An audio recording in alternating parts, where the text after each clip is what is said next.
Take real estate as a shot or as a fully stocked cooler. This is the 5 o'clock somewhere Real Estate Investor Podcast.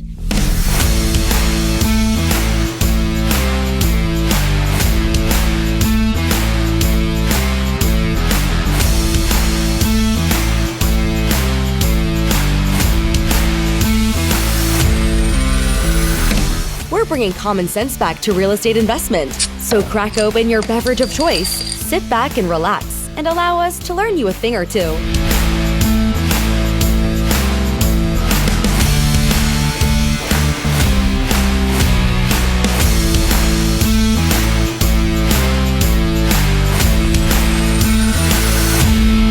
All right, welcome to another episode. It's 5 o'clock Summer Real Estate Podcast. Brett Bernard, Jeff McNett. Richard is with us as well. He's going to sit in. Nick is at the fire station. Jerry's out sick. So you got to listen to the three of us clowns talk about something that I want to talk about is the process. What do you expect as an investor when you first get in? What's the process from A to Z? We're going to go through that. We are sponsored by Title Assurance and Escrow, a title company here in Cordova that does all of our closings, title work, escrows, and we only use Title Assurance and Escrow. That relationship is very important because we can get things done for our investors quickly and easily. So to speak with Title Assurance and Escrow, call 901-737-3332. Ask for Chris or April. Welcome back to It's 5 o'clock Summer Real Estate Podcast. You can reach out to us at 901-692-7401 or mymemphisinvestmentproperties.com. So we're going to talk about the process. You're a new investor. You're curious. All right, so what's the process? Number one, call an agent. Find an agent. Hire an agent. Someone that knows what they're doing. If that agent is worth their salt, the first thing they should ask you is, what are your goals? Be prepared to tell them what your goals are. Be prepared to tell them what you're looking for. Be prepared to tell them what you want. And if they come back and start chuckling, hang up the phone, find somebody else. Because nothing you can tell me is going to make me chuckle. I may pause and say, well, that may not be realistic. And here, let me tell you why. So get all that figured out. Get your relationship with an agent first before you even find a property. Because you can spin your wheels a lot of times finding properties, throw it at an agent, say, hey, I want to buy this property, but you know nothing about it. You've never driven by it. No one's walked through it. You don't know anything about the neighborhood. While it looks good on paper, it may not look good in reality. So get a relationship with a good agent, an investment agent. Do you want me to act like the new investor? Sure. Yeah. So I've called you up. Hey, Brett, how's it going? Good. What the hell's wrong with your voice? I'm British. He's British. I would never ask you that. Let's say I've got 30 grand and I've got a pretty good idea of what I want to achieve. Right. What I want to achieve is I want to buy a property. I'm not interested in making cash off it on a month-to-month basis. Okay. But I'd like to make a small amount of money on it that I can put in a fund as my security fund and gradually build that. But my ultimate goal is to come back maybe within the next year and buy another similar property. Sure. Long-term goal of mine would be to then use any additional money from additional properties to pay down that first one. Just like you would with debt compounding, you'd pay the smallest debt off I mean, the sooner you pay your debt off, guess what? The more cash flow you're making. Absolutely. I mean, that's I know that boggles some people's mind. It smokes their brain a little bit, but that's the truth. So what would you ask me? All right, so that's your goal. What kind of return are you looking for? Let's say it rents for $1,200 a month. How much of that $1,200 a month do you want to keep? As I mentioned in the initial, I only want to make a little bit of money on top of that. But this is where I am in my thinking. No, I get it. I'm not in it to make money. I'm in it to make money in the long run. How much money per month do you see yourself putting in the bank after you've paid your taxes, insurance, your management, your mortgage payment, and all that? $100, $200, $300? Yeah, anyway, from $50 to $150. Okay. I think a lot of people, they don't know some of these questions you're asking because they've never done it before. Right. You kind of have to guide them into that. Well, I mean, that's why I want people just to ask a question. I don't care if you think it's a dumb question, right? What was the old saying? If you don't know the answer, it's not a dumb question. Absolutely. I don't care if you come at me with the ridiculous pie in the sky agenda and what you really want. I want to hear that because it helps me determine how I'm going to guide you, right? If you are so unrealistic that you're just over the top, you went to some seminar and they told you you're going to be a millionaire next year, I've got a lot of work to do to bring you down off of that ledge before you fall off and break your neck. I just need you to find me 10 houses that are cash flowing about $500 a month. It's not going to happen. If you're we'll go from there. That's fine. If you pay cash for them, I can get you $700 a house.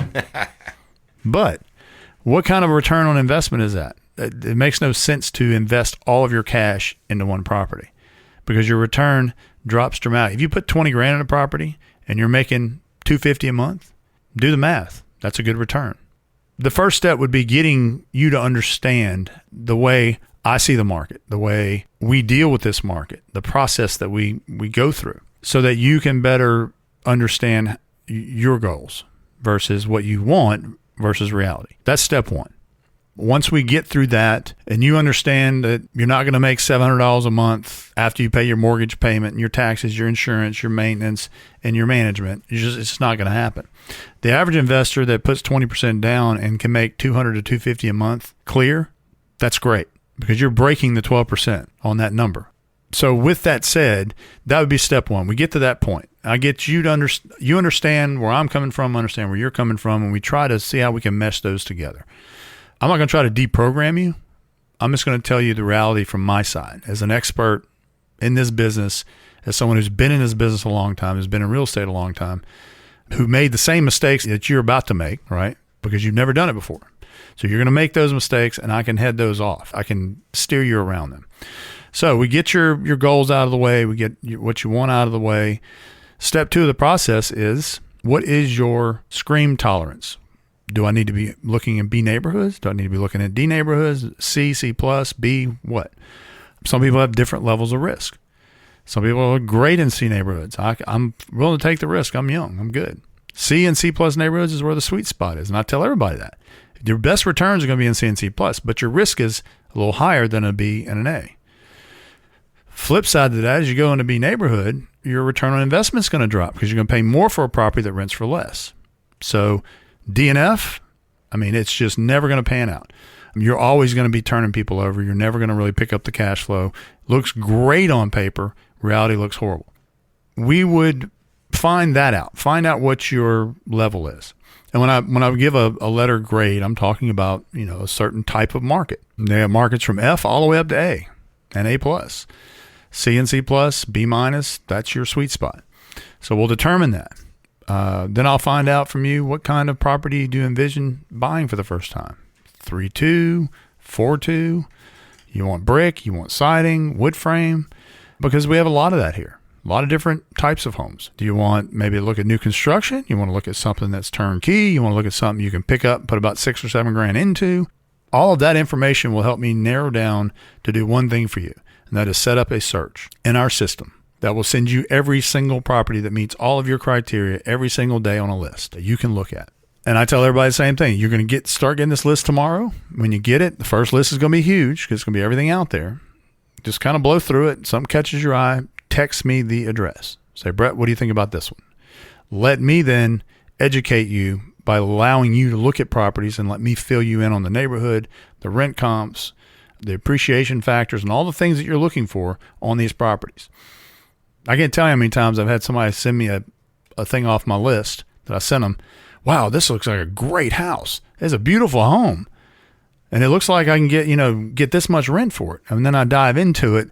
And yeah, it's on one block in the middle of 38106 when the rest of that area is a war zone. They don't understand the market because they've never been there. Yeah, we were looking at a sixplex the other day that was ROI around 16%. But if you can keep them occupied. When you dive deeper into it, and look at the rent rolls, you realized half of them have been vacant for over a year. And that's why they're selling. That's why they're selling. So we've determined what you want. Now I'm sending those properties to you. You're bouncing those things back off of me and getting my input.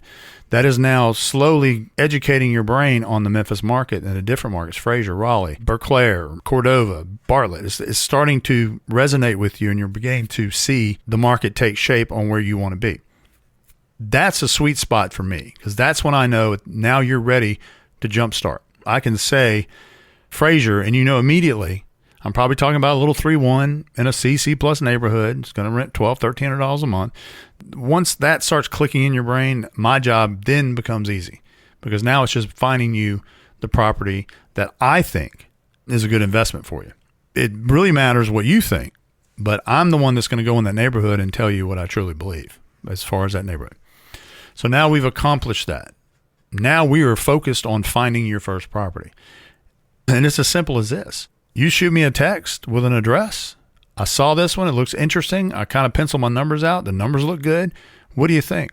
I'm going to Google map it. I'm going to drive by it, and I'm going to tell you. If I go out there at C Plus and I'm looking around, there's a lot of activity in the neighborhood, a lot of remodeling. I'm going to say, let's do it. Let's write an offer. Then we'll write an offer for it. We get it. We don't get it. Whether we do or don't. Let's say we get the offer. And step 2 of that is I'm going to negotiate that offer. Once that is negotiated and we bind that offer and you are now buying that house, you're now under contract. The next step is we now have to get inspections done. We've got to get a contractor in there. We've got an inspector in there, a termite inspector, and we handle all that as well.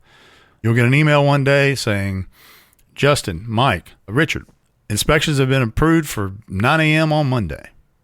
So now you know these are your 3 inspectors. They're going to go do what I can't do. They're going to check all the mechanicals. They're going to check all of the ins and outs of this house to see if there's anything deficient there that we need to deal with.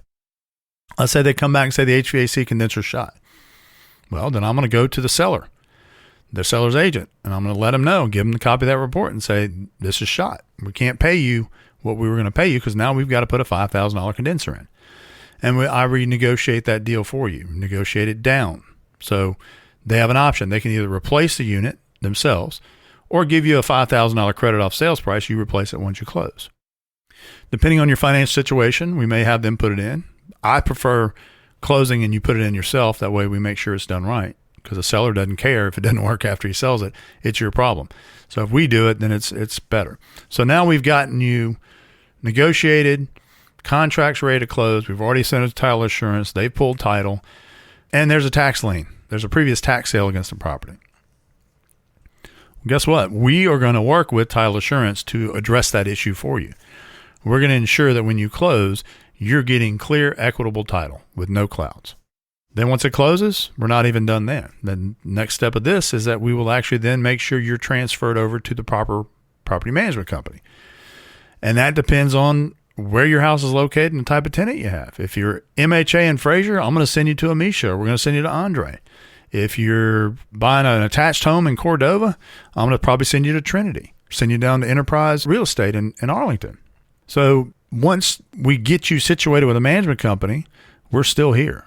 I have clients that call me all the time. Jeff's seen it. They call and say, man, I just got this invoice for $1,800 to replace a hot water heater. Or I've got to send a tech out. The HVAC quit working. And I physically have gone out and flipped a breaker or unscrewed a cap on a sink and got all the rust out of the line and opened the line back up and fixed the problem for no cost. And I'm still involved with Daniel's properties, people I did business with 7 years ago. I'm still involved with their properties. So we stay involved for one reason. I don't get paid to do it. I don't charge you to do it. We do it because when you go to buy that next property, you're going to buy it from us. So that's the process. So a question that came to mind as you were talking about that, it's slightly tangential, but when you were talking about B, C, D neighborhoods, that's obviously going to relate significantly to how much money someone's bringing to the table. So what are you seeing with across the gamut of new investors that you see? Where do people buy?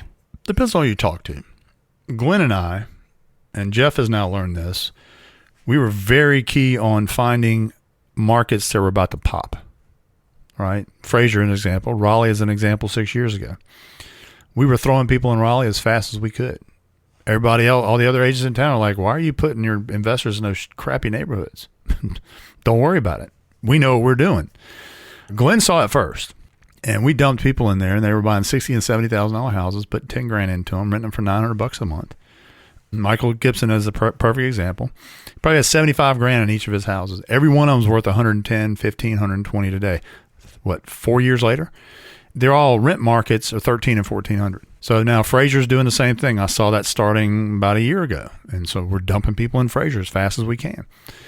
So I guess the looking for an emerging market is what we're looking for our new investors and any of our investors. Because none of these other agents are going to tell you to go do that. Nobody's going to explain. What they're going to do is try to sell you a capped out market where you're paying top dollar for a real estate that's not going to appreciate at a rapid pace. It's not going to grow rent at a rapid pace. You're just steadily going to hold your money there. But if your risk tolerance isn't that risk where you want to take advantage of that pop and take advantage of that growth, then we would move you over to the B neighborhood and let you get some kind of a stable, blue chip kind of a rental.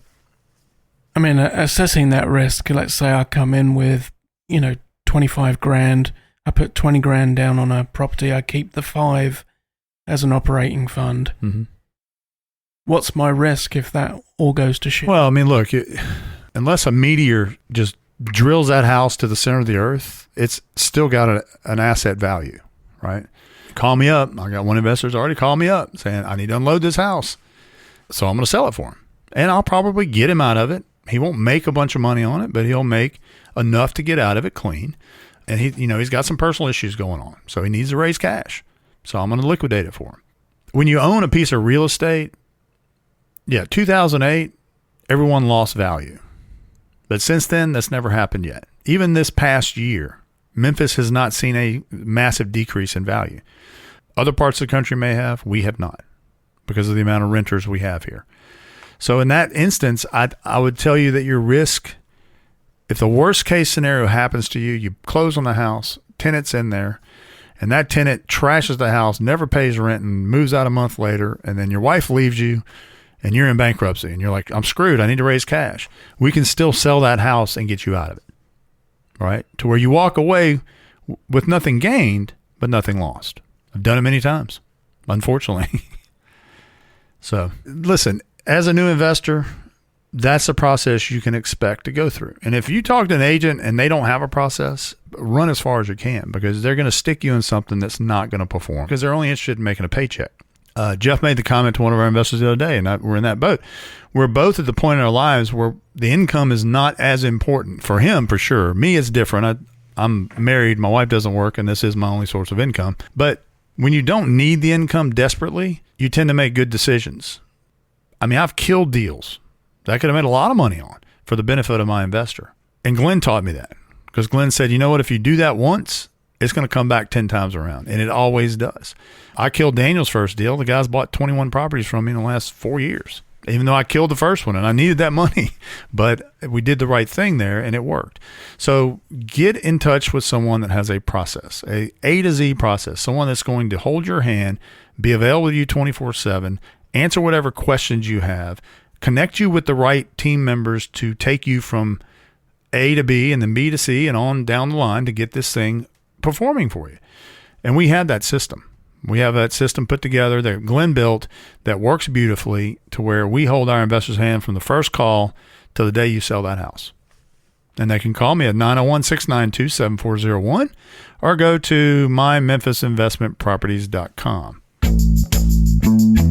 For more common sense real estate tips, listen and subscribe at 5o'clocksomewherepodcast.com. The 5 O'Clock Somewhere Real Estate Investor Podcast is a Sound Ideas Group production.